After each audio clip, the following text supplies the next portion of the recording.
ನಮಸ್ಕಾರ ಎಲ್ಲರಿಗೂ. ಇವತ್ತು ನಾವು ನಿಮಗೆ ವಿಧವಾದಂತಹ ಮಸ್ತಾಗಿರುವಂತಹ ಖಾರ ರೆಸಿಪಿಗಳನ್ನ ತೋರಿಸ್ಕೊಡಕತ್ತೀವ್ರಿ. ಇದ್ರಾಗ ಯಾವುದೇ ಒಂದು ಖಾರ ತಿಂದು ನೋಡ್ರಿ, ಬರೀ ಅಕಸ್ಮಾತ್ ಏನ್ರಿ ಬಾಯಿ ರುಚಿ ಕೆಟ್ಟಿತ್ತು ಅಂತಂದ್ರೆ, ಅಥವಾ ನಾಲ್ಗಿಗೆ ಯಾವುದೇ ರುಚಿನ ಗೊತ್ತಾಗತ್ತು ಅಂತಂದ್ರೆ, ಒಂದು ಸಲ ನಾಲ್ಗೆ ಮೇಲೆ ಒಂದೀಟ ಹತ್ತಿರ ಸಾಕ್ರಿ, ನಾಲ್ಗೆ ಅದು ಜಿಗದಾಡಕ್ಕೆ ಚಾಲೂ ಮಾಡ್ತೈತ್ರಿ. ಅಷ್ಟು ಮಸ್ತಾಗಿರುವಂತಹ ಖಾರದ ರೆಸಿಪಿಗಳನ್ನ ನಾವು ನಿಮಗೆ ಸುಲಭವಾಗಿ ತೋರಿಸ್ಕೊಡ್ತೀವಿ. ನೀವೇನ್ರಿ ನಮ್ಮ ಯೂಟ್ಯೂಬ್ ಚಾನಲ್ ಸವಿರುಚಿಯ ಸುಬುಗಳನ್ನ ಸಬ್ಸ್ಕ್ರೈಬ್ ಮಾಡಿರಲಿಲ್ಲ ಅಂತಂದ್ರೆ ಜಲ್ದಿ ಮಾಡಿಬಿಡ್ರಿ. ಮೊದಲನೇದಾಗಿ ನಾವು ನಿಮ್ಗೆ ಮಾವಿನಕಾಯಿ ಖಾರ ರೆಸಿಪಿಯನ್ನು ತೋರಿಸ್ಕೊಡಕತ್ತೀವಿ. ಇದು ಭಾಳ ಮಸ್ತಾಗಿರುವಂಥದ್ದು ರೀ. ಇದಕ್ಕೆ ನೀವು ಯಾವ ಬೇಕೋ ಆ ಮಾವಿನಕಾಯಿ, ಹಸಿ ಮಾವಿನಕಾಯಿನ ತೊಗೊರಿತೈತ್ರಿ. ಸಣ್ಣವರೇ ಇರಲಿ, ದೊಡ್ಡವರೇ ಇರಲಿ, ಗೋಯಾರೇ ಇರಲಿ, ಯಾವ ಬೇಕಾದೇ ಇರಲಿ, ಮುಂದೆ ಒಂದಿಟ್ಟು ಕಟ್ ಮಾಡಿ ಮ್ಯಾಗಿನ ಸಿಪ್ಪೆ ಏನಿರ್ತೈತಿಲ್ಲ ಅದನ್ನು ನೀವು ತೆಗೆದಿಡ್ಬೇಕಾಗದ್ರಿ. ಸಣ್ಣ ತೊಗೋತಿದ್ರೆ ಸಣ್ಣ, ದೊಡ್ಡ ಬೇಕಂದ್ರೆ ದೊಡ್ಡ. ಆ ಮಾವಿನಕಾಯಿ ಸಿಪ್ಪೆಯನ್ನು ತೆಗೆದ ನೀವೇನು ಮಾಡಿರಿ, ತೊಗೊರಿ. ಅಕಸ್ಮಾತ್ ನೀವು ಮಾಡತ್ತಿದ್ರಿ ಅಂತಂದ್ರೆ ದೊಡ್ಡನ ತೊಗೊರಿ, ಜಲ್ದಿ ಆಗ್ತೈತಿ, ಈಸಿ ಆಗ್ತೈತಿ. ಆಮೇಲೆ ಒಂದು ಕಡಾಯಿದಾಗ ಎಣ್ಣೆನ ಕಾಯಕ್ಕಿಟ್ಟ, ಎಣ್ಣೆ ಕಾದಾದ ನಂತರ ಬ್ಯಾಡಿಗೆ ಮೆಣಸನ್ನು ತೊಗೊಂಡೋಗ್ತೈತ್ರಿ. ಇಲ್ಲಾಂದ್ರೆ ಒಂದು 50 ಗ್ರಾಮ್ ಅಷ್ಟು ಬ್ಯಾಡಿಗೆ ಮೆಣಸನ್ನು ತೊಗೊರಿ. ಅವನ್ನ ಸ್ವಲ್ಪ ಎಣ್ಣೆ ಒಳಗೆ ಒಂದೀಟು ನೀವು ಹುರಿಬೇಕ್ರಿ. ಹುರಿದಿರುವಂತಹ ಒಣ ಮೆಣಸಿಕಾಯನ್ನು ನೀವು ಒಂದು ಮಿಕ್ಸರ್ ಜಾರ್ದಾಗ ಹಾಕಿರಿ. ಅದಾದ ನಂತರ ಇನ್ನೊಂದು ಸ್ವಲ್ಪ ಎಣ್ಣೆನ ಕಾಯಕ್ಕಿಟ್ಟ ಅದರೊಳಗೆ ಮೆಂತೆಕಾಳು 1 ಟೀ ಸ್ಪೂನಷ್ಟು ಜೀರಿಗೆಯನ್ನು ಹಾಕಿ ಸ್ವಲ್ಪ ಹುರಿದಾದ ನಂತರ ಒಣ ಕೊಬ್ಬರಿಯನ್ನು 1/3 ಕಪ್ ಅಷ್ಟು, 1/4 ಕಪ್ ಅಷ್ಟು ಹಾಕಿರಿ. ಇಷ್ಟು ಮಾಡಿ ನೀವು ಅದನ್ನು ಹುರಿದಾದ ನಂತರ ಏನು ಮಾಡಿರಿ, ಇವೆಲ್ಲವನ್ನು ತೊಗೊಂಬಂದು ಮಿಕ್ಸರ್ ಜಾರ್ದಾಗ ಹಾಕಿರಿ. ಮುಂದಕ್ಕೆ ಈಗ ಆಗಲೇ ಹಾಕಿದಕ್ಕಿಂತ ಸ್ವಲ್ಪ ಜಾಸ್ತಿ ಎಣ್ಣೆಯನ್ನು ನಾವಿಲ್ಲಿ ಹಾಕೋಣ. ಎಣ್ಣೆ ಕಾದಾದ ನಂತರ ಬೆಳ್ಳುಳ್ಳಿ, ಕರಿಬೇವು, ಆಮೇಲೆ ತುರಿದಂತಹ ಮಾವಿನಕಾಯಿ ಏನಿತ್ತಿರಲ್ಲ ಆ ಮಾವಿನಕಾಯಿಯನ್ನು ಇದೇ ಎಣ್ಣೆ ಒಳಗೆ ಹಾಕಿ ಸ್ವಲ್ಪ ಹೊತ್ತು ಫ್ರೈ ಮಾಡೋಣ.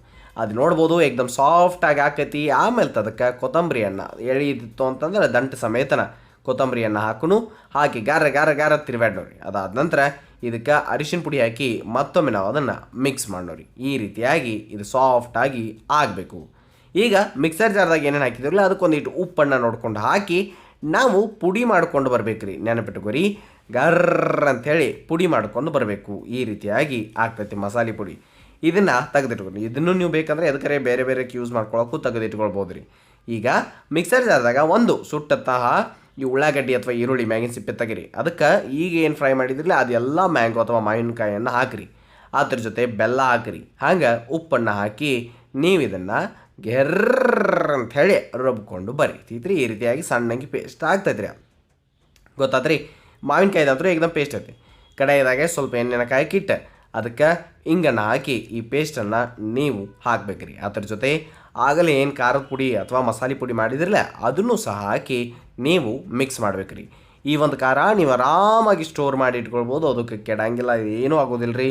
ಪದ್ದಸರಿಯಾಗಿ ಉಳಿತೈತಿ. ಗಾರ ತಿರುವಾಡಕತ್ರಿ ಅಂತಂದ್ರೆ ಅದು ಒಂದೀಟು ಅಂಟ್ಕೋಬಾರ್ದು, ಆ ರೀತಿಯಾಗಿ ಆಗಬೇಕ್ರಿ. ಅಂದಾಗ ಮಾವಿನಕಾಯಿಯ ಖಾರ ಭಾಳ ಮಸ್ತಾಗಿ ಏಕದಮ್ ಅಣ್ಬೇಕು ನೋಡ್ರಿ, ಅಷ್ಟು ಮಸ್ತಾಗಿ ತಯಾರಾಗ್ತೈತೆ ರೀ. ಹಂಗಾದ್ರೆ ಒಂದು ಈಟು ಬಿಸಿ ಅನ್ನದ ಮೇಲೆ ಮಾವಿನಕಾಯಿ ಖಾರ ತುಪ್ಪ ಹಾಕ್ಕೊಂತೇನು ಮರಿಬೇಡ್ರಿ. ಹಂಗಾದ್ರೆ ಈ ಒಂದೇ ಖಾರ ನಿಮ್ಗೆ ಇಷ್ಟ ಆಗೈತಿ ಅಂತೇಳಿ ಅನಿಸ್ತೈತೆ ರೀ. ಹಂಗಾದ್ರೆ ಎರಡನೇ ಖಾರ ನೋಡು ಬರ್ರಿ. ಉತ್ತರ ಕರ್ನಾಟಕದ ಎಲ್ಲರ ಮನೆಯಾಗೂ ನಿಮಗೆ ಗೊಡ್ಡ ಖಾರ ಅಂತಂದ್ರೆ ಅವ್ರು ಭಾಳ ಚಂದಂಗೆ ಹೇಳ್ತಿರ್ತಾರೆ ರೀ. ಅದೇ ಒಂದು ಗೊಡ್ಡ ಖಾರ ಅಣ್ಣ ನಾವು ನಿಮಗೆ ತೋರಿಸ್ತೇವೆ ಬರ್ರಿ.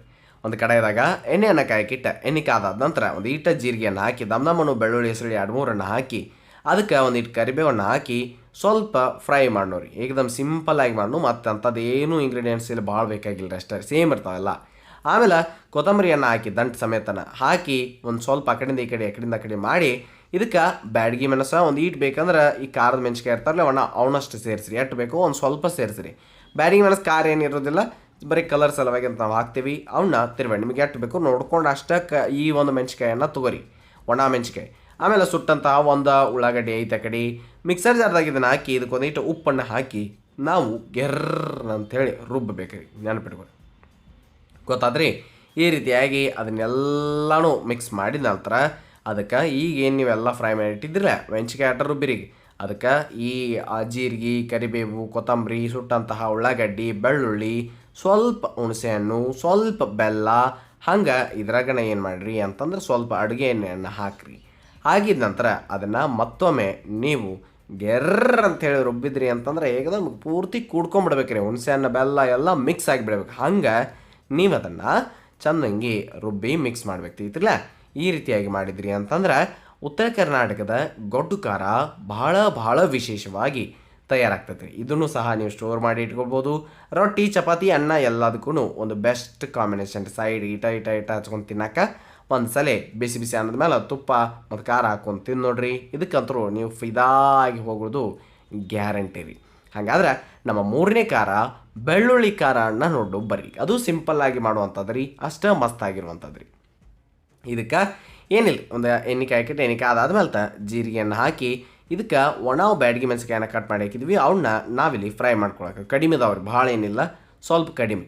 ಅದಾದ ನಂತರ ಇದನ್ನು ಏನು ಮಾಡೋಣ, ಒಂದು ಕುಟ್ಟಾಣಿ ಅಥವಾ ಖಾರ ಕಲ್ಲ ಏನಂತೀರಿ ನೋಡಿರಿ, ಕುಟ್ಟು ಕಲ್ಲೊಳಗೆ ಹಾಕಿ ಅದಕ್ಕೊಂದು ಸ್ವಲ್ಪ ಉಪ್ಪನ್ನು ಸೇರಿಸಿ ಕುಟ್ಟಕ್ಕೆ ಚಾಲೂ ಮಾಡಿರಿ. ನೀವು ಅಕಸ್ಮಾತ್ ಮಿಕ್ಸರ್ ಜಾರ್ದಾಗ ಮಾಡ್ತಂತಂದ್ರೆ ಮಾಡ್ಬೋದು ರೀ. ಒಂದೊಂದು ಖಾರಗಳ ಕಲ್ಲೊಳಗೆ ಎಷ್ಟು ಕುಟ್ಟಿ ಮಾಡ್ತೀರೋ ಅಷ್ಟೇ ಚಲೋ ಆಗ್ತಾವೆ. ಹೌದು ಇಲ್ಲೋ ನೋಡಿರಿ, ನಿಮಗೆ ಅನಿಸೈತೇನೋ ಇವಾಗ ಅಂಥೇಳಿ. ಈ ರೀತಿಯಾಗಿ ಅದನ್ನು ಸ್ವಲ್ಪ ಅರ್ಧಂಗೆ ಜಜ್ದಂಗೆ ಮಾಡಿರಿ. ಅದಕ್ಕೆ ಒಂದಿಟ್ಟು ಕೆಂಪು ಖಾರದ ಪುಡಿಯನ್ನು ಹಾಕಿರಿ. ಅದಾದ ನಂತರ ಬೆಳ್ಳುಳ್ಳಿ ಸ್ವಲ್ಪ ಜಾಸ್ತಿನೇ ಹಾಕಿರಿ. ಒಂದು ಈಟ್ ಕೊತ್ತಂಬರಿ, ಒಂದು ಈಟ್ ಅಡುಗೆ ಎಣ್ಣೆಯನ್ನು ಹಾಕಿ, ಗೊತ್ತಾದ್ರಿ, ಬೆಳ್ಳುಳ್ಳಿ ಸ್ವಲ್ಪ ಜಾಸ್ತಿ ಬರಬೇಕು, ಬೆಳ್ಳುಳ್ಳಿ ಫ್ಲೇವರ್ ಬರಬೇಕು ರೀ, ನೆನಪಿಟ್ಕೊರಿ. ಅಷ್ಟು ಮಾಡಿ ಇದನ್ನು ನೀವು ಕುಟ್ಟೋಕೆ ಚಾಲೂ ಮಾಡಿ ಚೆಂದಂಗೆ ಕೊಡ್ರಿ. ಅದೆಲ್ಲನೂ ನಡಬರ್ಕ ಒಂದು ಸ್ವಲ್ಪ ಆ ಕಡೆ ಈ ಕಡೆ ಅಂತೇಳಿ ಒಂದು ಚಮಚೆಯಿಂದ ಮಿಕ್ಸ್ ಮಾಡ್ಕೊತ ಇರ್ರಿ. ಆಮೇಲೆ ಅದನ್ನು ನೀವು ಕುಟ್ಟಕ್ಕೆ ಸ್ಟಾರ್ಟ್ ಮಾಡಿರಿ. ಅಂದಾಗ ಅದರದ್ದೊಂದು ರುಚಿ, ಅದೊಂದು ಖಾರ ಏಕದಮ್ ಸಿರಿಯಾಗಿ ತಯಾರಾಗ್ತೈತಿ. ಭಾಳ ಮಸ್ತಾಗಿರುವಂತಹ ಸ್ವಾದ ಈ ಖಾರಕ್ಕೆ ಬರ್ತೈತಿ. ಬೆಳ್ಳುಳ್ಳಿ ಖಾರ ಇದು ಸಹ ಅಷ್ಟೇ, ರೊಟ್ಟಿ ಚಪಾತಿ ಅನ್ನ ಎಲ್ಲದಕ್ಕೂ ಬೆಸ್ಟ್ ಕಮ್ಮಿ. ಇದ್ರಾಗ ಯಾವ ಖಾರ ನಾವು ತೋರ್ಸಾಕತ್ತೀವೋ ಅವು ಎಲ್ಲವನ್ನ ನೀವು ಯಾವ್ದ್ರ ಬೇಕಾದ ಜೊತೆ ಸ್ವಲ್ಪ ಸೈಡ್ ಇಟ್ಟಿಟ್ಟು ಹಚ್ಕೊಂತಿದ್ರೆ ಅಷ್ಟೇ ಮಸ್ತ್ ಅನಿಸ್ತೈತೆ ರೀ. ತೀತ್ರಿ ಹಂಗಾದ್ರೆ ಈ ಖಾರ ಬಿಟ್ಟು ನಮ್ಮ ಮುಂದಕ್ಕೆ ಹೋಗೋಣ ಬರ್ರಿ. ಮೆಂತೆ ಚಟ್ನಿ ಅಥವಾ ಮೆಂತೆ ಖಾರ ಅನ್ನ ನೋಡಕ್ರಿ. ಈಗ ಈ ಒಂದು ಮೆಂತೆ ಖಾರ ಸಿಂಪಲ್ಲಾಗಿ ಮಾಡುವಂಥದ್ದು ರೀ, ಆದ್ರೆ ಭಾಳ ಸೊಗಸಾಗಿರುವಂಥದ್ದು, ಹೆಲ್ದಿ ಆಗಿರುವಂಥದ್ದು ರೀ. ಇದಕ್ಕೆ ಬ್ಯಾಡಗಿ ಮೆಣಸು ಮತ್ತು ಖಾರದ ಮೆಣಸು ಎರಡನ್ನೂ ನಾವು ನೆನೆಸಿ ಇಟ್ಟಿದ್ದೀವಿ ರೀ. ಆಮೇಲೆ ಮೆಂತೆ ಕಾಳನ್ನು ಸಹ ನೆನೆಸಿ ಇಟ್ಟಿದ್ದೀವಿ ರೀ. ತೀತ್ರಿ 1 ಟೀ ಸ್ಪೂನ್ ಅಷ್ಟೇ ಇಡ್ರಿ, ನಿಮಗೆ ಅಷ್ಟೇ ಭಾಳ ಆಗ್ತೈತಿ. ಅದಾದ ನಂತರ ಅವನ್ನೆಲ್ಲ ನೆನೆಸಿದಂತಹ ಮೆಣಸಿಕಾಯಿ ಮತ್ತು ಮೆಂತೆ ಕಾಳನ್ನ ಮಿಕ್ಸರ್ ಜೊತೆ ಹಾಕಿ ಬೆಳ್ಳುಳ್ಳಿನೂ ಸ್ವಲ್ಪ ಜಾಸ್ತಿ ಹಾಕಿ ಬೆಲ್ಲದ ಪುಡಿಯನ್ನು ಅದರೊಳಗೆ ಸೇರಿಸಿ ಹುಣಸೆ ಹಣ್ಣಿನ ರಸನೂ ಅದ್ರಾಗ ಹಾಕಿರಿ. ಮೆಣಸಿಕಾಯಿ ಒಂದು 10ರಿಂದ 15 ಇಲ್ಲ 20 ಲಾಸ್ಟ್ ಇಷ್ಟು ತೊಗೊರಿ ಸಾಕಷ್ಟು, ಮತ್ತೇನು ಬೇಕಾಗಿಲ್ಲ ರೀ. ಅದಾದ ನಂತರ ಇದಕ್ಕೊಂದಿಟ್ಟು ಹುಣಸೆ ಹಣ್ಣಿನ ರಸ ಹಾಕಿದ್ಮೇಲೆ ಉಪ್ಪನ್ನು ಹಾಕಿ ನೀವು ರುಬ್ಕೊಂಡು ಬರಬೇಕಾಕೈತಿ ರೀ. ಹೆಂಗೆ ರೀ ಗರ್ರ ಅನ್ನಬೇಕು ನೋಡ್ರಿ ರುಬ್ಬಿದ್ರೆ. ಆ ರೀತಿಯಾಗಿ ನೀವು ಇದನ್ನು ಪೂರ್ತಿ ಚಟ್ನಿಯಾಗಿ ಮಾಡ್ಕೊಂಬರ್ರಿ. ಒಂದು ಈಡು ದಮ್ದಂಗೆ ಉಳಿಲಿ ಅಷ್ಟೇ, ಮತ್ತೇನೂ ಇಲ್ಲ ರೀ. ಅದಕ್ಕೆ ಈಗ ನೀವು ಕೊತ್ತಂಬರಿ ಸೊಪ್ಪನ್ನು ಸೇರಿಸಿ ಒಂದು ಈಟ ಚೆಂದಂಗೆ ಅದನ್ನು ಮಿಕ್ಸ್ ಮಾಡಬೇಕು. ಇಷ್ಟ ಮಿಕ್ಸ್ ಮಾಡಿರಿ, ಮತ್ತೇನಿಲ್ಲ. ಇಷ್ಟು ಮಾಡಿದ್ರಿ ಅಂತಂದ್ರೆ ಭಾಳ ಮಸ್ತಾಗಿರುವಂತಹ ಮೆಂತೆ ಖಾರ ಅಥವಾ ಮೆಂತೆ ಚಟ್ನಿ ಸಿಂಪಲ್ಲಾಗಿ ತಯಾರಾಗ್ತದೆ ರೀ. ಇದು ಭಾಳ ಒಳ್ಳೇದ್ರಿ. ಅಕಸ್ಮಾತ್ ನೀವು ಆ ಪದರಗಡಬ ಅವ ಇವ ಮಾಡಕತ್ತಿದ್ರಿ, ಸಪ್ಪನ್ ಬ್ಯಾಳೆದು ಇತ್ತು ಅಂತಂದ್ರೆ ಈ ರೀತಿಯಾಗಿರುವಂತಹ ಮೆಂತೆ ಖಾರನ್ನ ನೀವು ಮಾಡಿ ತಿನ್ನೋದು ಬರೀ, ನಿಮಗೆ 100% ಇಷ್ಟ ಆಗೇ ಆಗ್ತೈತಿ. ಇನ್ನು ಮತ್ತೊಂದು ನಾವು ಮಸ್ತಾಗಿರುವಂತಹ ಉಳ್ಳಾಗಡ್ಡಿ ಖಾರ, ಅತೀ ಸರಳಾದಂಥ ಖಾರ, ಮತ್ತೇನಿಲ್ಲ ರೀ. ಇದ್ರಾಗ ಭಾಳ ಇಂಗ್ರೀಡಿಯೆಂಟ್ಸೂ ಇರೋದಿಲ್ಲ. ಹೆಂಗೆ ರೀ ನೋಡ್ರಿ ಅಂತಂದ್ರೆ ಒಂದು ಕುಟ್ಟಾಣಿ ಅಥವಾ ಖಾರ ಕಲ್ಲೊಳಗೆ ನೀವು ಒಂದು ಉಳ್ಳಾಗಡ್ಡಿನ ಕಟ್ ಮಾಡಿ ಹಾಕಿರಿ. ಅದಕ್ಕೊಂದಿಟ್ಟು ಉಪ್ಪನ್ನು ಹಾಕಿ ಒಂದೀಟ ದಮ್ದಂಗೆ ಜಜ್ದಂಗೆ ಮಾಡಿ ತೀದ್ರಿ. ಇವನ್ನ 2 ಥರ ಮಾಡ್ಬೋದು ರೀ. ಇದ ಬರೀ ಹಸಿ ಉಳ್ಳಾಗಡ್ಡಿ ಖಾರ ಐತ್ರಿ. ಇದು ನಿಮಗೆ ಮತ್ತೊಂದು ಖಾರ ಬರ್ತೈತಿ, ಈಗ ಅದು ಬೇರೆ ಅನ್ನಿಸ್ತೈತಿ. ನೋಡಿರಿ ಯಾವ್ದು ಇಷ್ಟ ಆಕೈತೋ ನೀವು ಅದನ್ನು ಟ್ರೈ ಮಾಡಿ. ಇದಕ್ಕೆ ಕೆಂಪು ಖಾರದ ಪುಡಿ ಅಥವಾ ಬಂಗಿ ಪುಡಿ ಅಥವಾ ಅಚ್ಚ ಖಾರದ ಪುಡಿ ನೀವು ಹಾಕಿರಿ. ಅದಾದ ನಂತರ ಈ ಒಂದು ಉಳ್ಳಾಗಡ್ಡಿ ಏನೈತಿರಲ್ಲ ಅದನ್ನು ಖಾರದ ಜೊತೆ ಮಿಕ್ಸ್ ಮಾಡಿ ಚಂದಂಗೆ ಕೊಟ್ರಿ. ತೀತ್ರಿ ನೆನಪಿಟ್ಕೊರಿ, ಇಲ್ಲಿ ನೀವು ಹುಣಸೆಹಣ್ಣು ಬೆಲ್ಲ ಸೇರಿಸ್ಬಹುದ್ರಿ, ನಾವು ಸೇರ್ಸತ್ತಿಲ್ಲ ಅಷ್ಟೇ. ತೀತ್ರಿ ಈ ರೀತಿಯಾಗಿ ಒಂದು ಅದನ್ನು ಕುಟ್ಟಿ ಇಟ್ಕೊಂಡ್ಬಿಡ್ರಿ. ಆಮೇಲೆ ಇದಕ್ಕೊಂದು ಸಿಂಪಲ್ ಆಗಿರುವಂಥ ಒಗ್ಗರಣೆ ಅಂತಂದ್ರೆ ಎಣ್ಣೆನ ಕಾಯ್ಕಿಟ್ಟು ಎಣ್ಣೆ ಕಾದಾದ ನಂತರ ಸಾಸ್ವೆ ಹಂಗೆ ಜೀರಿಗೆ, ಅದಾದ ನಂತರ ಇಲ್ಲಿ ಕರಿಬೇವನ್ನ ನೀವು ಹಾಕಬೇಕು. ಹಾಕಿ ಅದನ್ನು ಇಲ್ಲಿ ಒಗ್ಗರಣೆಯಾಗಿ ಕೊಟ್ಬಿಡ್ಬೇಕು. ಇಷ್ಟೇ, ಮತ್ತೇನು ಇಲ್ಲ. ಎಣ್ಣೆ ಸಮೇತ ರೀ ಅದನ್ನು ಮಿಕ್ಸ್ ಮಾಡಿಟ್ರಿ ಅಂತಂದ್ರೆ ಒಂದು ಸಿಂಪಲ್ ಆಗಿರುವಂತಹ ಉಳ್ಳಾಗಡ್ಡಿ ಖಾರ ತಯಾರಾಗ್ತೈತಿ. ಇದನ್ನು ಸಹ ಎಂದು ಮಾಡಿರಲಿಲ್ಲ ಅಂತಂದ್ರೆ ನೀವು ಮಾಡಿ ನೋಡಿ. ಇನ್ನು ಮುಂದಿನ ಖಾರ, ಲಾಸ್ಟ್ ಖಾರ, ಮಸ್ತಾಗಿರುವಂಥ ಖಾರ ನೋಡಾಕತ್ತೀವಿ ರೀ. ಉಳ್ಳಾಗಡ್ಡಿ ಖಾರನ ರೀ, ಆದ್ರೆ ಕರಿದ ಖಾರ ರೀ. ಇದು ಭಾಳ ಮಸ್ತಾಗಿರುವಂತಹ ಖಾರ ರೀ. ಇದನ್ನು ಯಾವ ರೀತಿ ಮಾಡೋದು ಅಂಥೇಳಿ ನೋಡಕ್ರೆ ಬರ್ರಿ ಈಗ. ಆಮೇಲೆ ಏನು ಮಾಡಿರಿ ಅಂತಂದ್ರೆ ಒಂದು ಸ್ವಲ್ಪ ಮೆಣಸಿಕಾಯನ್ನು ಬಿಸಿನೀರಾಗಿ ಇಟ್ಕೊಂಡ್ಬಿಡ್ರಿ. ಮೊದಲು ಒಂದು ಪಾಂಡಾಗ ಎಣ್ಣೆನ ಕಾಯ್ಕಿಟ್ಟು ಅದಕ್ಕೆ ಧನಿಯಾ ಕಾಳು, ಅದಾದ ನಂತರ ಧನಿಯಾ ಕಾಳನ್ನ ಆ ಕಡೆಯಿಂದ ಈ ಕಡೆಯಿಂದ ಆ ಕಡೆ ಮಾಡಿರಿ. ಅದಾದ ನಂತರ ಸ್ವಲ್ಪ ಜೀರಿಗೆಯನ್ನು ನೀವು ಎಣ್ಣೆ ಒಳಗೆ ಫ್ರೈ ಮಾಡಿರಿ. ಇಷ್ಟು ನೀವು ಮಾಡ್ತಿರಲ್ಲ ಪದ್ಧತಿಯಾಗಿ ಫ್ರೈ ಮಾಡಬೇಕಷ್ಟೆ. ಅದಾದ ನಂತರ ಬಿಳಿ ಎಳ್ಳನ್ನು ಹಾಕಿ ಮತ್ತೊಂದು ಸ್ವಲ್ಪ ಆ ಕಡೆಯಿಂದ ಈ ಕಡೆಯಿಂದ ಆ ಕಡೆ ಮಾಡಿರಿ. ಅದು ಆದ ನಂತರ ಹುಣಸೆ ಹಣ್ಣನ್ನು ನೀವು ಸೇರಿಸಿರಿ, ಸ್ವಲ್ಪ ಸೇರಿಸಿರಿ. ಆಮೇಲೆ ಈ ರೀತಿಯಾಗಿರುವಂತಹ ಹಲವಾರು ಚಟ್ನಿಗಳು ನಮ್ಮ ಚಾನಲ್ದಾಗ ಅದಾವೆ ರೀ, ಖಾರಗಳು ಅದಾವೆ. ತಾವು ನೋಡಿಲ್ಲ ಅಂತಂದ್ರೆ ಒಂದು ಸರಿ ನೋಡ್ಕೊಂಡು ಬರ್ರಿ. ಕರಿಬೇವನ್ನು ಹಾಕಿದ ನಂತರ ಮತ್ತೊಮ್ಮೆ ಅದನ್ನು ಈ ರೀತಿಯಾಗಿ ನೀವು ಮಿಕ್ಸ್ ಮಾಡಿರಿ. ಇದೊಂದು ಖಾರ ಸಿಂಪಲ್ ಆಗಿರುವಂತಹ ಕರಿದ ಖಾರ ಇದೆ. ಇದು ಏಕದಮ್ ಪದ್ಧತಿ ಆಗಿರುವಂತಹ ಟೇಸ್ಟ್ ಇರ್ತೈತಿ. ನೀವು ಅವು ಯಾವ ಮಾಡಿರಲಿಲ್ಲ ಅಂತಂದ್ರೆ ಇದನ್ನರೇ ಸಿಂಪಲ್ ಆಗಿರ್ತೈತಿ, ಒಂದು ಸಲ ಮಾಡಿ ನೋಡಿರಿ. ಆಮೇಲೆ ಇದಕ್ಕೆ ಉಳ್ಳಾಗಡ್ಡಿಯನ್ನು ದಮ್ಮಂಗೆ ಈ ರೀತಿಯಾಗಿ ಕಟ್ ಮಾಡಿ ಉಳ್ಳಾಗಡ್ಡಿಯನ್ನು ಹಾಕಿ, ಅರ್ಧ ಉಳ್ಳಾಗಡ್ಡಿ ರೀ ನೆನಪಿಟ್ಕೊ, ಬರೀ ಅರ್ಧ ಉಳ್ಳಾಗಡ್ಡಿಯನ್ನು ದಮ್ಮಂಗೆ ಕಟ್ ಮಾಡಿ ಇದ್ರೊಳಗೆ ಹಾಕಿ ಒಂದು ಸ್ವಲ್ಪ ಹೊತ್ತು ಆ ಕಡೆಯಿಂದ ಈ ಕಡೆಯಿಂದ ಆ ಕಡೆ ಎಣ್ಣೆ ಒಳಗೆ ಕರೀರಿ, ಅಂದ್ರೆ ಫ್ರೈ ಮಾಡಿ.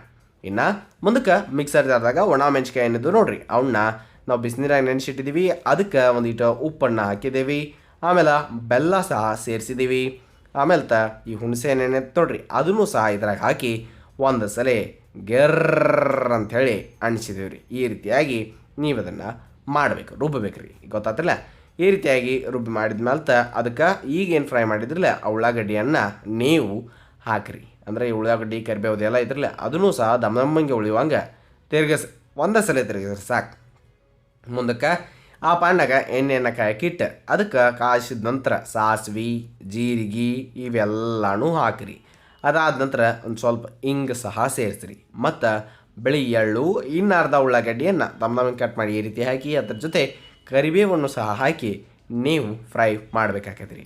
ಎಣ್ಣೆ ಒಳಗೆ ಫ್ರೈ ಮಾಡಿದ ನಂತರ ಈಗೇನು ಖಾರ ಮಾಡಿದ್ರಲ್ಲ ಆ ಖಾರ ತೊಗೊಂಬಂದು ಈ ಪ್ಯಾನ್ನಾಗ ಹಾಕುರಿ. ಹಾಕಿದಾದ್ಮೇಲೆ ಅದನ್ನು ಮಿಕ್ಸ್ ಮಾಡಿ, ಅಂದ್ರೆ ಉಳ್ಳಾಗಡ್ಡಿ ಈ ಎಣ್ಣೆ ಇದು ಎಲ್ಲಕ್ಕೆಲ್ಲನೂ ಮಿಕ್ಸ್ ಆಯ್ತು ಅಂತಂದ್ರೆ ಇದನ್ನು ನೀವು ಸ್ಟೋರ್ ಮಾಡಿ ಸಹ ಇಟ್ಕೊಳ್ಬೋದು ರೀ. ಚೆಂದಂಗೆ ಉಳಿತೈತೆ ರೀ, ಭಾಳ ಫಸ್ಟ್ ಕ್ಲಾಸ್ ಆಗಿರುವಂಥ ಖಾರ. ನೀವು ಇದಕ್ಕೆ ಒಂದೀಟ ಕೊತ್ತಂಬರಿ ಸೊಪ್ಪನ್ನು ಹಾಕಿರಿ, ಲಾಸ್ಟಿಗೆ ಹಾಕಿರಿ, ಮತ್ತೇನಿಲ್ಲ. ಇಷ್ಟು ಮಾಡಿದ್ರಿ ಅಂತಂದ್ರೆ ಮಸ್ತಾಗಿರುವಂತಹ ಖಾರ ತಯಾರಾಗ್ತದೆ ರೀ. ನಿಮಗೆ ಎಲ್ಲ ರೀತಿಯ ಖಾರಗಳನ್ನ ನಾವು ತೋರಿಸಿದ್ದೀವಿ ರೀ. ಈಗ ಈ ಖಾರಗಳು ನಿಮಗೆ 100% ಇಷ್ಟ ಆಗ್ತಾವೆ ರೀ. ಯಾವುದು ಇಷ್ಟ ಆಗ್ತೈತಿ ಅಥವಾ ನೀವು ಯಾವ ಟ್ರೈ ಮಾಡ್ತೀರಿ ಅನ್ನೋದನ್ನು ಕಮೆಂಟ್ ಸೆಕ್ಷನಾಗಿ ಹೇಳೋದು ಮರೆಯೋಕ್ಕೆ ಹೋಗ್ಬೇಡ್ರಿ. ಇಷ್ಟ ಆಗಿತ್ತು ಅಂತಂದ್ರೆ ವಿಡಿಯೋಗೆ ಲೈಕ್ ಕೊಡೋದು, ಕಮೆಂಟ್ ಮಾಡೋದು, ಸಬ್ಸ್ಕ್ರೈಬ್ ಮಾಡೋದು ಇಂಥದ್ದನ್ನು ಮರೆಯೋಕ್ಕೆ ಹೋಗ್ಬೇಡ್ರಿ ಅಂತ ಹೇಳ್ತಾ ನೆನಪಿರಲಿ, ಇದು ಸವಿರಿಚ ಸೊಬಗು ಅನ್ನದಾತ ಸುಖಿ ಭವ. ಧನ್ಯವಾದಗಳು, ನಮಸ್ಕಾರ.